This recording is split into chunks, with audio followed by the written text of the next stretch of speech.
Beer Babes, this is an awesome episode where we interview Andrew, who's the owner and head brewer down at Communion Brewing. We get an awesome sneak peek and we get to see a live brew day halfway through this episode, so make sure you stay put. This is a really, really great interview, some key insights into what it's like running a brewery through a pandemic, and also some of the awesome stuff that Communion are working on at the minute. So really fun episode, awesome behind the scenes, and make sure you stick through to the end. This is awesome. So Beer Babes, we are back down at Communion Brewing on the beautiful sunny coast of Burnie, and we're really excited to be talking to Andrew again. Andrew, last time we were here, all we really heard was the polishing of these beautiful floors, and it's awesome to come back now. Yeah. I thought I really wanted to start by asking you what that opening process was like, because we were in peak COVID then. It was well, actually, the opening was really good, but it was hectic getting the venue ready. But the first month was amazing because that was before the borders opened, and then the borders opened on the 15th of December, and the whole thing went to crap for about 2 months. Yeah. So understandably, all the locals were pretty apprehensive about coming out, and of course we had the mask mandate, and so it was quite a stressful time, and so our whole business went in the toilet for about 2 or 3 months and caused a fair bit of stress. Yeah. with it's like, oh no, I've made a horrible mistake. But I mean, you open. I knew that there was a pandemic happening, and there were certain risks with all that. So there was, but to have like a really good month, and then for it to be, affected so severely it definitely was hard, and caused a fair bit of stress. But we just hit the promotions hard, and obviously you just had to roll with all of the mandates and the vaccine mandate as well. So deal with all the backlash from that, and so it was not an easy start, but in some ways it kind of let us get our feet in the venue a little bit, and just because you've got to learn how each venue kind of works, and how many staff you need, and what things look like, and so there was a fair bit of learning that happened during that quiet time, and we were able to just find our feet. Yeah, well, that's really, I suppose, that's a really good way of sort of turning it into positive's probably a stretch, but giving yourself the chance to grow in a more controlled space. Yeah. So that's I wouldn't suggest it generally though, but yeah. when there's a brewery to pay off. Yes, it was, definitely. It's very stressful. Yeah. I think the next thing I wanted to ask you about is sort of around that is, so you guys have been up and running for a bit now. What's one thing you wish you knew, or like is there something that if you could go back now to that first day and tell yourself, what would that be? Well, the tempting answer is to be like, don't do it. But it was a lot. It's a lot. There's been a number of things that didn't go to plan, mainly staffing wise, and that was probably the hardest bit about everything. We sort of had to have a couple of big staff changeovers where it just was people that just didn't fit the job or whatever, and they were unfortunately in really key roles, so it just caused a pretty kind of major disturbance to the whole thing. So that staffing is always the hard thing, and particularly at the moment. Yeah, there's just no staff at all. So cool. So it's just it's been that side of things. I would go back to myself, and I don't know how. There's no way you can get around that. And it's not beer related. It's not necessarily kind of build or brewery related. It just happens. Yeah. But it's sort of it's also a bit stereotypical, because it's particularly as we lost our head chef really early on, and that's so stereotypical that you have head chef issues. It's like, what restaurant? Bit cliche almost. Bit cliche.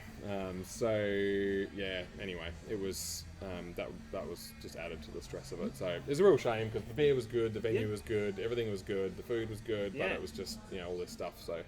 And I think particularly that's probably something like people at home are interested to hear, because you think the name is Communion Brewing, so when I think about it, probably a bit biased. All I'm thinking about is the beer. Yeah. I'm looking at all this cool stuff you're putting out, but there's so much stuff behind that has to fall into place for it to work. Because it's all well and good. You could be making the world's tastiest beer. Oh, exactly. But if you don't have someone to pour it, then what's the point? Oh, exactly. And if you don't have a comfortable venue that's worked, then again, what's the point? And I think people are getting a lot fussier now with it being a good experience, and that's what, like I've said to you previously, is that this place is more about the venue than any like individual factor. So sure, the beer is good, but it's not really about the beer. Sure, the food's good, but it's not about the beer. It's about enjoying the space and being in, enjoying those things together. Yeah, that's what it's about, and that's why we've spent, obviously a fair bit on the fit out and heating and lighting and music and all that sort of stuff is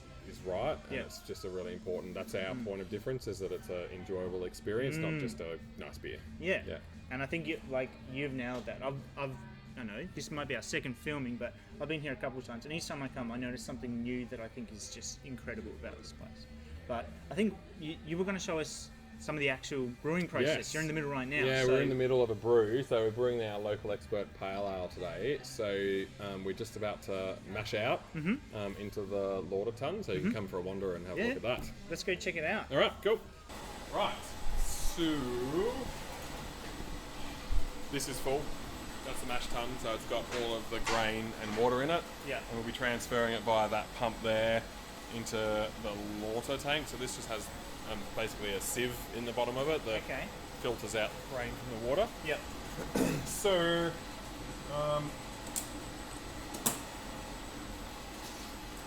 that just opens the way for it to come into here. And then watch your step, major trip hazard. You can see there you've got your rakes running, so that'll just help distribute the grain. Yep. And then so the mash will come out of that hole there, which is that's been sitting there for an hour. Okay. And all the starches are converted into sugars. So we monitor the pH of that just to make sure it's all happening right, and then we transfer that across. So do you want to come and fire up that mash pump feed? Mash pump. Yep. Maybe like 30 or something.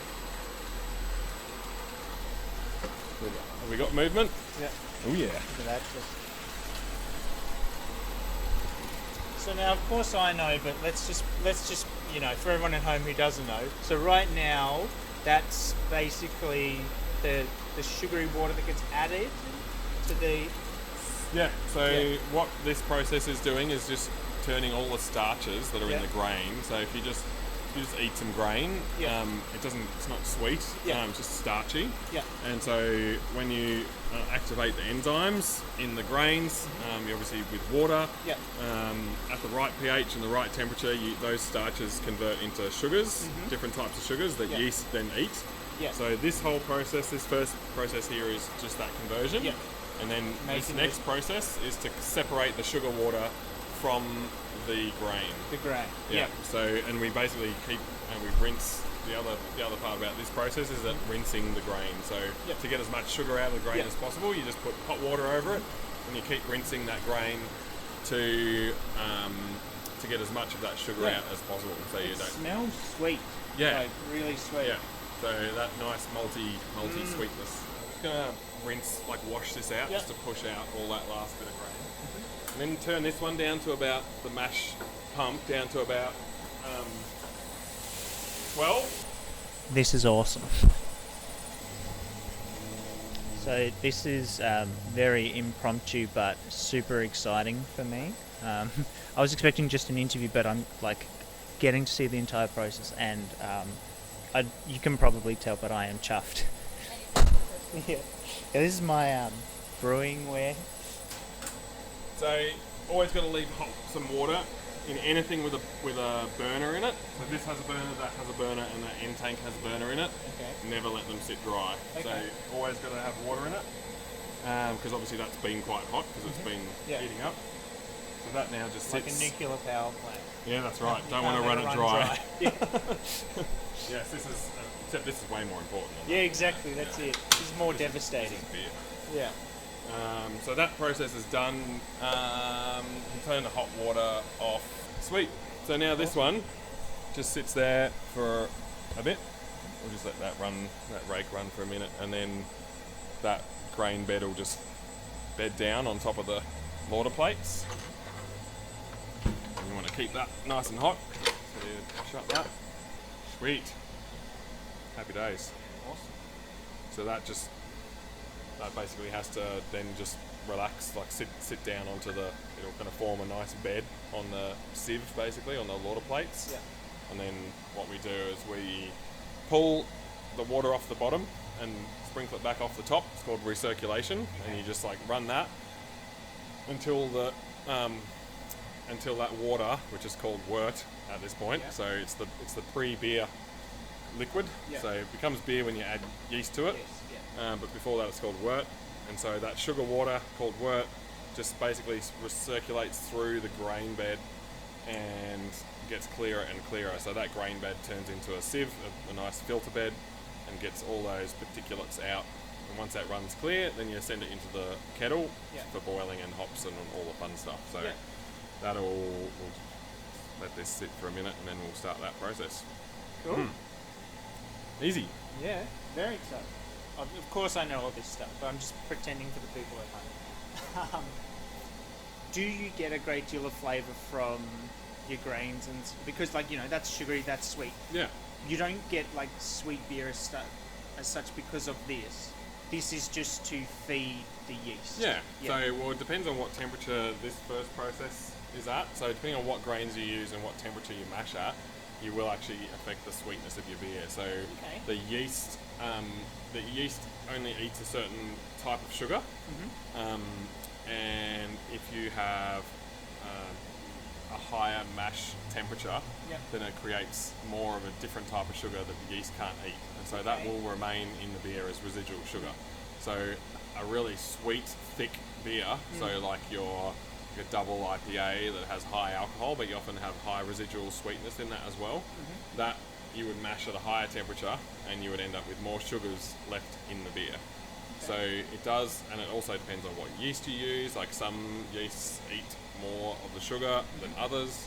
So sometimes you can use a yeast type that isn't as hungry and to get a higher residual sugar.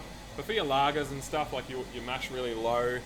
So like 63 degrees would be a mash temperature that we would use for our lager, and that's trying to get as much sugar as possible out of the grain that the yeast eats, and so that'll dry right out. So the finishing gravity of that would be really low, so very, very little residual sugar, and that's how you get nice, crispy, fresh, dry beers, is having as lower residual sugar as possible. This one today will finish pretty low, probably about 1.007, which is the specific gravity. So that's how much sugar is left in the beer. Oh, that's because I've ruined a couple 30-litre batches of beer at home, and I always wondered what you measure this specific gravity. It's got to be the same a couple of days, all that stuff. But I didn't know exactly what it's measured. So that's the sugar that's left is what it's measured. Yeah. So how much hasn't been eaten basically. So and we're starting today's at 42. So 10:42 will be the start of this one. So that's what we'll aim to get in the kettle by the end of the boil, or just before transfer, will be 10:42. So we'll send that, and so today is a double batch, so we've got to do this whole process twice. So halfway through this lautering process, the rinsing between here and there, we'll start the next one, and then chase it through. So it's about 8 or 9 hours of brewing over 2 batches. So that's all already, the grain's already sitting in the silo there, ready to go for the next batch. That's been milled and crushed. That's ready to go. Just got to open up the chute there, and that'll be our next batch. So we'll get that started halfway through the lauter. Awesome. So let's fire up this. If you come down, and we'll fire up the lauter research. So this is basically there. So this is the process here. We're just doing a loop through there. So we'll just shut that off, fire up that pump, and this is our litres per minute there. So that's how fast basically that's moving, and we're kind of just going to aim for about 5 or 6 to start off with. Cool. If I get a light, you'll be able to see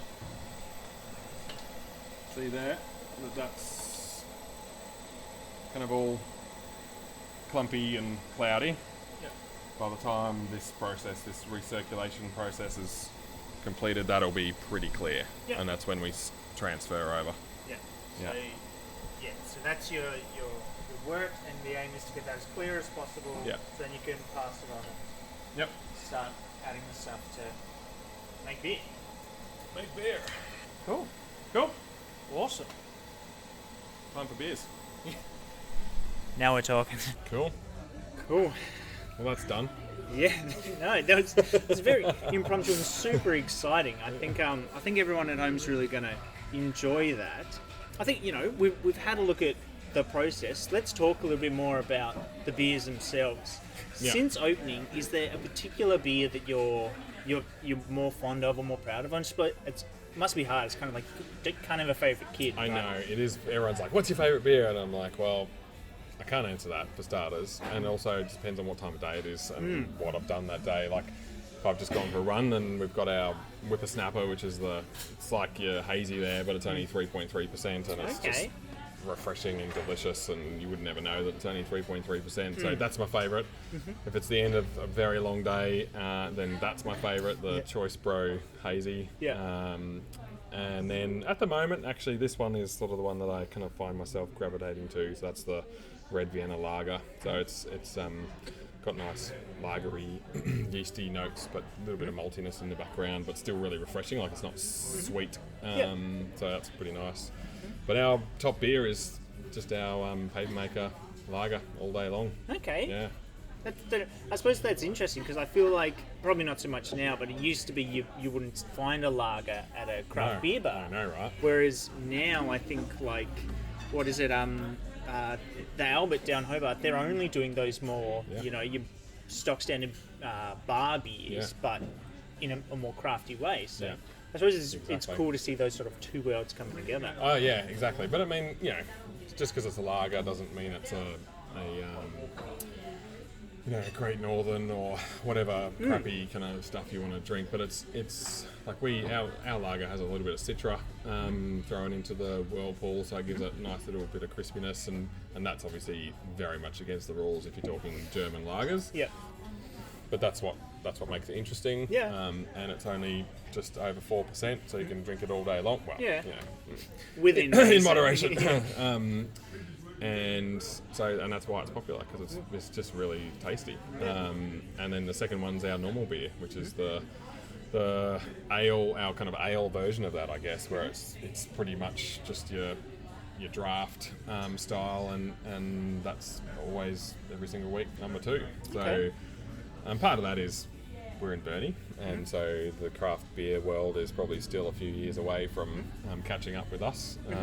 But there's still plenty of people here that come to drink that, or the sours, or the coffee porter, or some of the more kind of crafty stuff.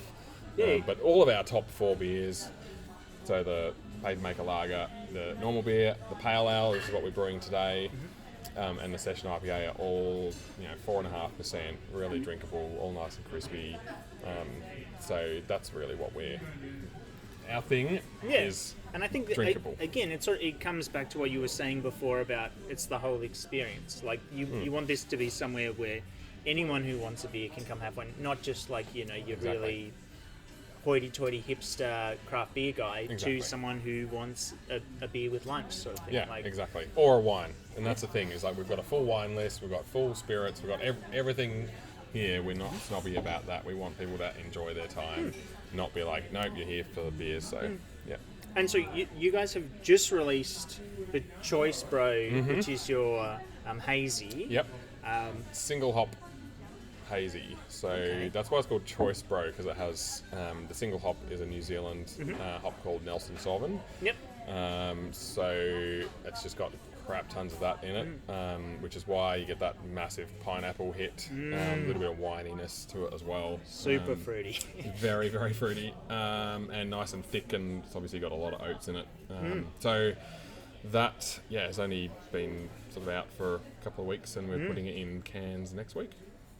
Well, make sure you get your hand on some of those cans. So this one's just dropped. You've got your core range. Yep. Have you got any, some ideas of other things in the pipeline, or are you going to sort of stick with these for the No, next little bit? there'll always be. So there's always new stuff. I guess my main thing at the moment is that I'm about 3 months late on a stout. Okay. So we kind of probably missed winter a little bit. But We'll have a nice midsummer stout. Midsummer stout. Nothing quite like it. Stout drinkers will love it. They don't care what time of year it is. Yeah, exactly. So we've got our oatmeal stout that'll get brewed in the next turn. But then other than that, it's just keeping up, really. So nothing too kind of weird and crazy.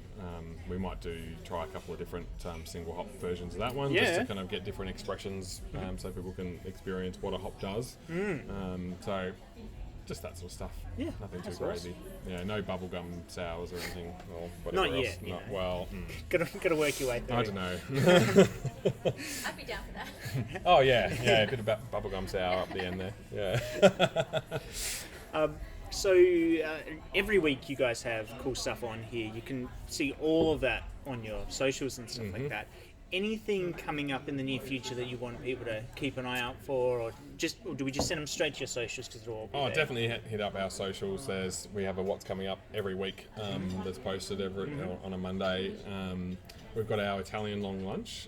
So there's a restaurant in Devonport, Pizzerani Cucina. So they really awesome Italian restaurant over there. They've got a food truck as well. They're going to come and do their second kitchen takeover. Oh, cool. And so that's a long lunch and long dinner on the 24th of July, a couple of weeks' time.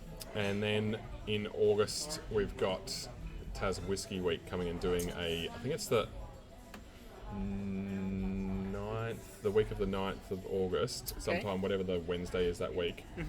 We have Tas Whiskey Week coming here with a bunch of distilleries. I'm going to do Boilermakers. So that's the whiskey and beer, which I love both of those things. So everyone will get a whiskey and a beer to match with it. And it's going to be a good night. No, that sounds awesome. It's very exciting. I'll have to pencil that one in. Well, Andrew, thank you so much for having us today. Thank you for taking us through the brewery. Thanks for having a chat to us. Thanks for letting us try your amazing beers. This has been so much fun. I strongly recommend any of the beer babes come on down to Burnie. Come up. What's our address here so people know where to go? So 57 Wilmot Street's the address. It's on the corner of Wilmot and Alexander. It's kind of hard to miss. We've put a fair bit of stuff on the outside of the building. It looks a little bit different for anyone that's seen it, seen this building previously. 120 seat restaurant out the front, beer garden coming for summer. Out the back, so watch this space for that. When I get 5 minutes, I'll just whip that up for you. So it's like we said, come for a meal. It's definitely more about coming and doing that. Live music on Fridays and Sundays too, so pretty good vibes in here of a Friday afternoon and Sunday afternoons in a brew pub. It's the best place in the world. Well, I've had so much fun. I'm looking forward to grabbing some lunch and maybe having one or two more of these. I don't think but maybe I'll branch out, try something else. But this has been so much fun. Thank you again, and we'll see you next time. Indeed. Cheers.